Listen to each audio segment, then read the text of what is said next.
We know. I think you know too. Yes, so about how the department is going with the implementation of the government guidelines on the recognition of sex and gender. So like an update about how the department has implemented those guidelines. So someone's going to go and find me, the head of corporate, and they're going to come back in and see whether we can answer that question for you.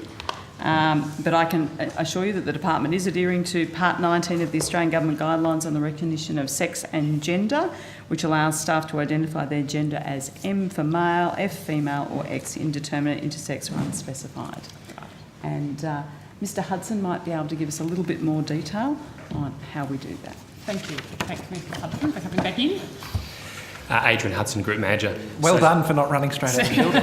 No, I sat Must next door. have known something was coming. I sat next door, Senator. As Secretary said, we currently comply with those. So there's, staff can record, or choose not to record, of course, their gender in our personnel system. Staff can also choose to record their gender or not record their gender through the annual APS survey as well. Okay, and so that's in terms of your internal and your HR records. Have you got external facing interaction with the public? So, Senator, we don't have as much in some small pockets. We do around, for example, the redress scheme as we're standing that up, but predominantly the Department of Human Services administers the programs that GSS is responsible for, and they have their own strategies on dealing with this. But in terms of your outward-facing things, so like the redress scheme, are you confident that all of your documentation, your databases and forms are compliant as well? Well, we work very closely with the Department of Human Services, and I know they have been working to ensure that this is implemented for some time. So I haven't asked them, but I have an expectation that their forms would be compatible with the guidelines because they've been developing them now, so they would be taking into consideration the government policy on this matter. Okay, perhaps if you could take on notice just to ensure they are. We will.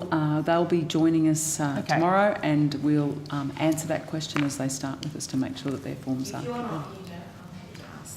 Thank you. That would be great. And then, so in terms of other measures for ensuring respect for relationships and support for people, transgender people, people transitioning, people, gender diverse people, what training or other support and programs have you run through the department? So, Senator, there's a number of things we do. If I start at the beginning, the enterprise agreement, for example, provides a broad definition of what family includes. The definition is a spouse, de facto, or partner of the employee, irrespective of gender. So we start off from that perspective. We also have within the organisation what we call a Pride Committee, which is for we have 2 of our SCS officers who support that and around 200 members in our organisation who support both the employment and influencing the sorts of policies we're involved within. We also have a number of fact sheets and learning material which we've produced. 2015 we first produced a series of fact sheets. There's 3 of them. One's called LGBTI definitions, what's in a pronoun, and let's talk about gender, a closer look at gender diversity within the workplace. So we've had those fact sheets on our staff intranet site since 2015.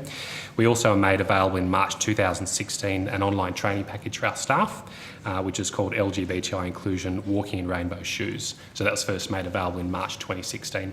Do you track how much uptake there has been of who's undertaken that training program? I'm sure our systems do, Senator. I don't have that data with me today, but I'm sure we can track those numbers and take that on notice. Yep. And is there any mandatory training that staff have to undertake? So none of our training is mandatory per se, Senator, but we certainly do encourage, and as I said, our Pride network in particular is one of the driving forces in our organisation around raising awareness and encouraging people to participate in those sorts of programs. And in terms of any agencies sort of within the department, do you track whether they also have implemented the guidelines? So the agencies within the portfolio are the NDIA. Predominantly there's another agency, the Australian Institute of Family Studies.